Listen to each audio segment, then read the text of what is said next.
सत्संगत प्यार से कहिए धार्मिक का सत्संगत।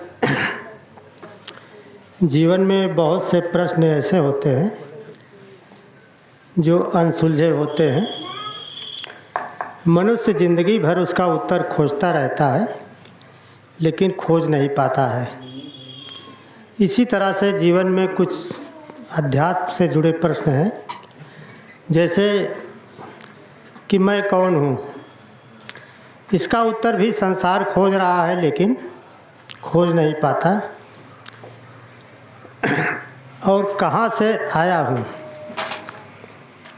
और क्या करने के लिए आया हूँ और कहाँ पर जाना है।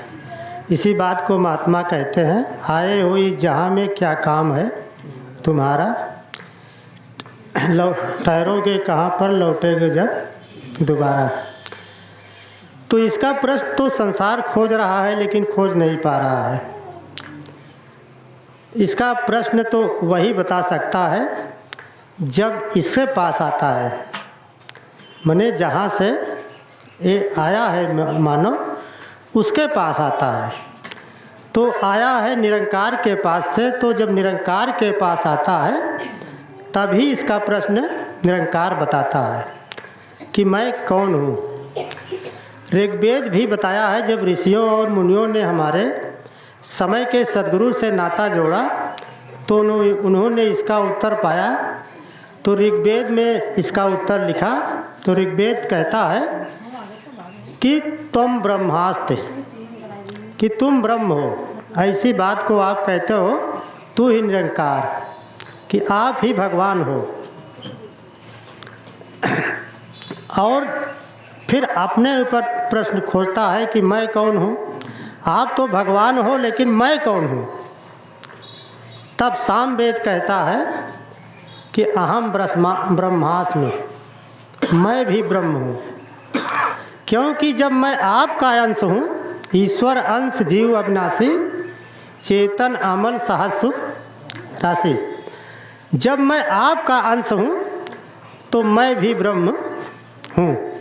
जैसे आप धान काट रहे हो तो धान जो बोए थे उससे जो पैदा हुआ, जो बोए थे उसको तो धान कहते हो, जो बेहन डाले थे। लेकिन जो पैदा हुआ उसको क्या कहते हो? धान ही कहते हो ना। तो जो बिया था वो धान था और उससे जो पैदा हुआ वो धान था। तो जब निरंकार है और निरंकार से मैं पैदा हुआ हूँ, निरंकार का अंश हूँ, तो मैं भी ब्रह्म हूँ।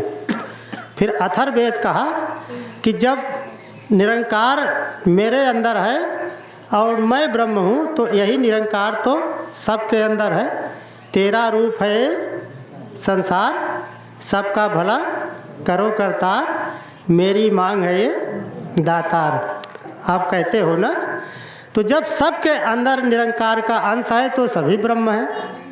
तो कहा सर्वम ब्रह्मास्मि, कि सभी ब्रह्म है।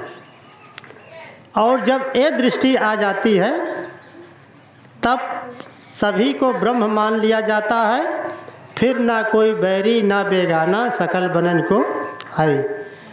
तब ना कोई बैरी दिखाई देता है ना तो कोई बेगाना दिखाई देता है। सभी अपने ही दिखाई देते हैं क्योंकि सभी ब्रह्म के ही अंश हैं।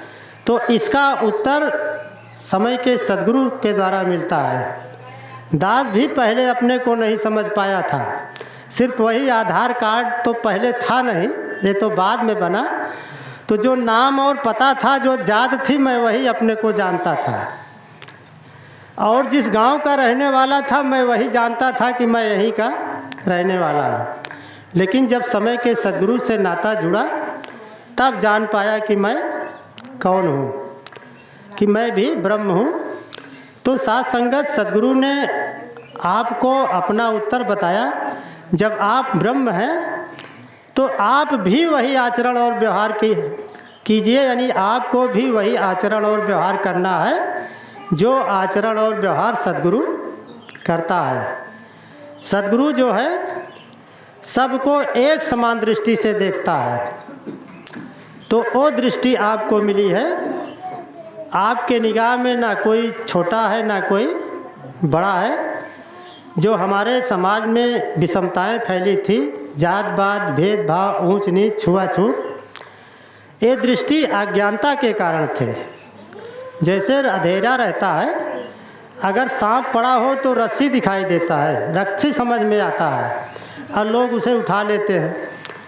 और जब रस्सी पड़ी रहती है तो सांप समझ करके रास्ता बदल करके लोग चले जाते हैं। भैया रास्ते में बहुत बड़ा सांप था, मैं डर के मारे उधर से चला आया।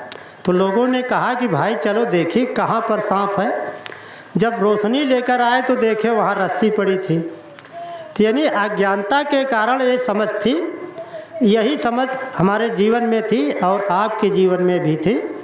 लेकिन जब ज्ञान मिला तो अज्ञानता दूर हुई, होय विवेक मोह भ्रम भागा, तब रघुनाथ चरण अनुरागा। जब ज्ञान हुआ तो मोह रूपी जो भ्रम था वो समाप्त हो गया।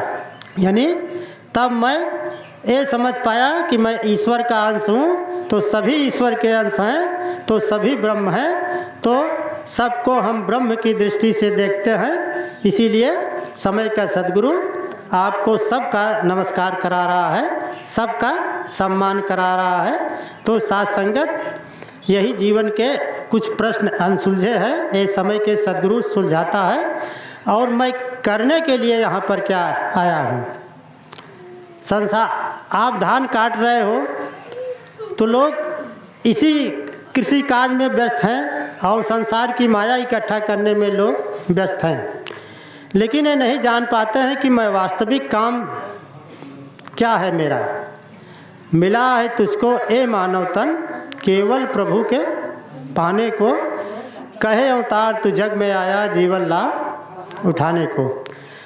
ए मानव तन आपको मिला है तो सिर्फ परमात्मा को पाने के लिए, परमात्मा को जानने के लिए, क्योंकि मानव तन से ही आप परमात्मा को जान सकते हो, निरंकार को जान सकते हो। इसके सिवा किसी भी तन से परमात्मा को नहीं जाना जा सकता है। ये ज्ञान मानव जीवन से ही मिल सकता है। तो आपका असली काम क्या है? प्रभु परमात्मा को जानना।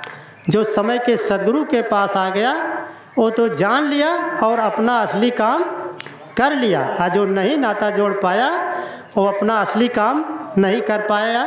तो साथ संगत फिर हमें जाना कहाँ है। जैसे शरीर 5 तत्व का बना है, जब इस आत्मा निकलती है तो पांचों तत्व अपने अपने तत्व में मिल जाते हैं। अग्नि अग्नि में मिल जाएगी, और मिट्टी जो शरीर है वो मिट्टी मिट्टी में मिलेगी, जल जल में मिलेगी, हवा हवा में, और आवाज़ जो है आवाज़ में, जिसे आप आकाश कहते हो, माने शब्द जो है वो शब्द में मिलेगा। लेकिन आत्मा जो है वो कहाँ जाएगी? क्योंकि वो तो अपना वास्तविक घर जान ही नहीं पाई। तो शाहनशाह जी ने लिखा है, पहुँचेगा कैसे घर अपने, यदि घर की पहचान नहीं, करोगे कैसे जीवन लेखा, कर्म की पुस्तक कोरी है, कहे अवतार जगत की प्रीति, कच्चे सूत की डोरी है। तो अपने घर की पहचान करो। समय का सद्गुरु घर की पहचान कराता है। आज समय का सद्गुरु माता सुदीक्षा सविंदर हरदेव जी महाराज अपने असली घर की पहचान करा रही है कि तू ईश्वर का अंश है, तेरा यही असली घर है। तू शरीर छोड़ेगा तो अपने असली घर में जब तब जाएगा जब इसको जान लेगा, और नहीं जान पाएगा तो फिर से 84 लाख में भटक जाएगा। तो साथ संगत यही अनसुलझे प्रश्न समय के सद्गुरु द्वारा प्राप्त होते हैं कि यह तन जिसका उसका समझो, ये सब सृजनहार का है, कहे अवतार ये पहला प्रण है, तन मन धन निरंकार का है। यानी मेरा नहीं है, ये तेरा है। अगर तेरा इसको दे करके फिर ये कर्म देता है, सत्संग सेवा और सुमिरन, तो जो इसकी सेवा में लग जाता है, तो जिस धन वैभव खातिर मानव व्यर्थ में दौड़ लगाता है, सद्गुरु की सेवा से वह धन स्वयं ही दौड़ा आता है। जिन सुखों की खोज प्रक्षण मेरे मन मीत करे, सब सुख बनकर दास रहेंगे या संतों से प्रीत करें। अगर सद्गुरु की सेवा में हम समर्पित हैं तो सारा धन अपने आप चला आता है, और जिस सुख के लिए हम परेशान हैं, अगर हम संतों से प्रेम करते हैं तो सुख सारा उदास बनकर रहता है।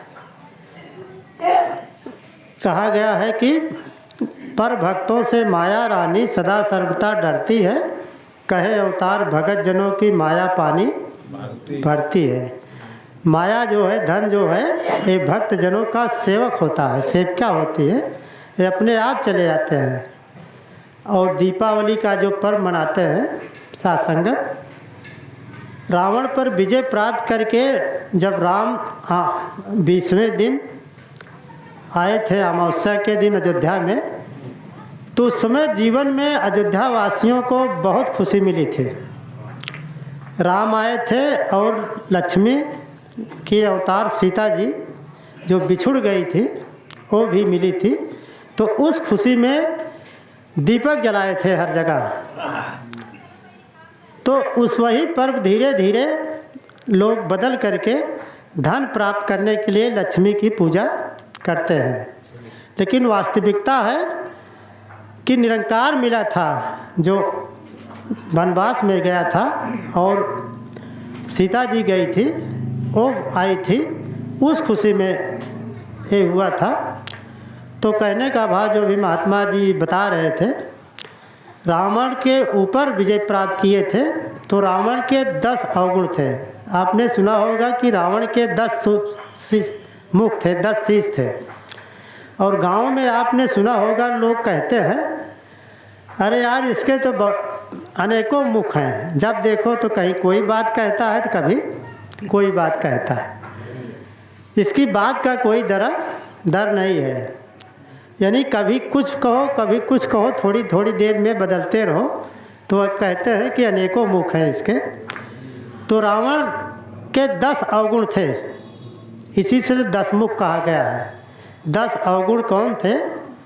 काम, क्रोध, लोभ, मोह, अहंकार, ईर्षा, देश, निंदा, नफरत और ईर्षा, देश, निंदा, नफरत। एक और ध्यान से उतर रहा है। तो साथ संगत ये 10 अवगुण थे उसके, इसीलिए 10 अवगुण के कारण वो 10 मुख वाला कहा गया। सबसे बड़ा अवगुण उसके अंदर अहंकार का था।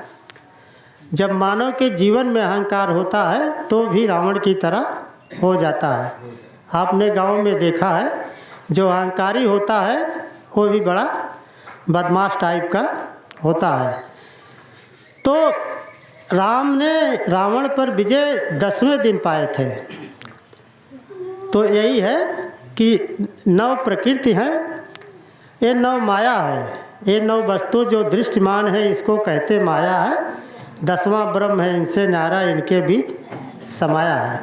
यानी 10वां जब ब्रह्म हमारे जीवन में आ जाता है तभी हम इन पर विजय प्राप्त कर सकते हैं।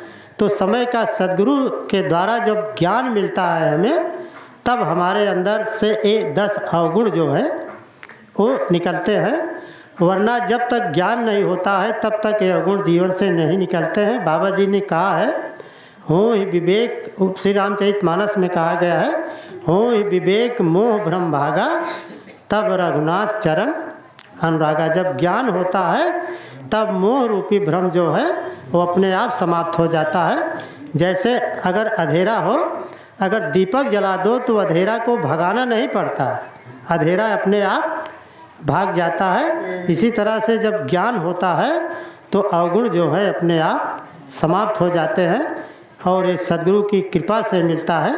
साथ संगत सद्गुरु ने कृपा किया है जो आज हम और आपको ये समय सत्संग करने का मिला है। दासनी चंद शब्दों से इजाज़त चाहता है, प्यार से कहिए धन्यवाद।